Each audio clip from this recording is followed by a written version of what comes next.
कर रहेंगे मित्रों। और हमें मालूम है कि जो मेडीगड्ढा के पिलर धंसे हैं वो जनता का भरोसा धंस गया है। हम जनता के भरोसे को फिर से लाएंगे और जनता को कहीं न कहीं डबल इंजन की सरकार के माध्यम से विकास के पैमाने पर उनको साथ लेकर चलेंगे मित्रों। मेरे साथियों, आज यहां पर कुछ ऐसी पार्टियां भी हैं जो केवल और केवल जिहादी नाम पर केवल और केवल कुछ समाज को लेकर अपने परचम को लहराती हैं, कुछ सीटों के माध्यम से पूरे देश के एक वातावरण को खराब करती हैं। मैं पूछता हूं वहां के लोगों से कि जिन्होंने उनको समर्थन दिया, क्या कभी विकास की बात भी उस नेताओं ने की थी क्या मित्रों? उन्होंने केवल एक धर्म की बात की, उस धर्म को भी विकास के रास्ते से पीछे छोड़ दिया।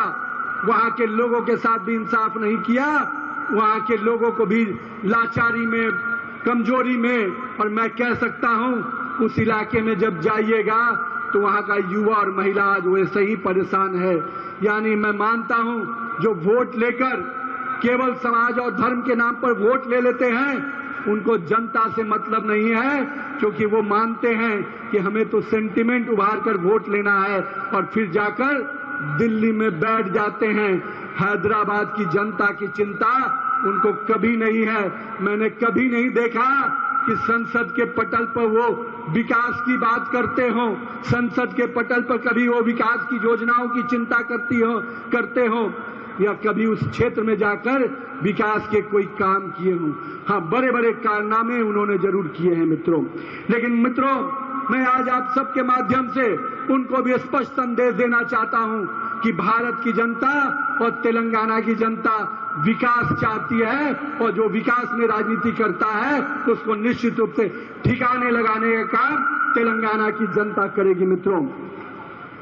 आज जब हम यहां पर उपस्थित हुए हैं मित्रों, मैं आप सबके सामने स्पष्ट कहता हूं कि बीआरएस की मजबूरी एआईएमआईएम होगा, कांग्रेस की मजबूरी एआईएमआईएम होगा, पर भाजपा की कोई मजबूरी नहीं।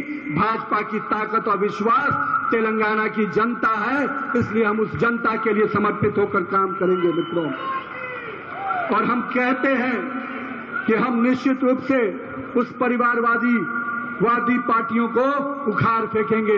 हम परिवारवाद के साथ नहीं, हम राष्ट्रवाद में विश्वास रखते हैं। हम तुष्टीकरण नहीं, हम संतुष्टीकरण में विश्वास रखते हैं। हम वोट बैंक में नहीं, हम विकास की राजनीति में विश्वास रखते हैं मित्रों।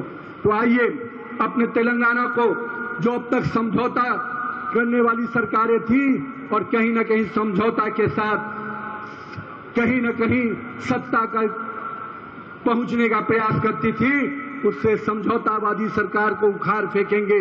और आने वाले समय में जो कॉरपोरेशन के चुनाव हैं उसका पहला पड़ाव होगा हम भ्रष्टाचारी सरकार को हटाने का, और इस प्रकार के परिवादी राजनीति को समाप्त कर मोदी की राजनीति यानी विकास की राजनीति की बात करें।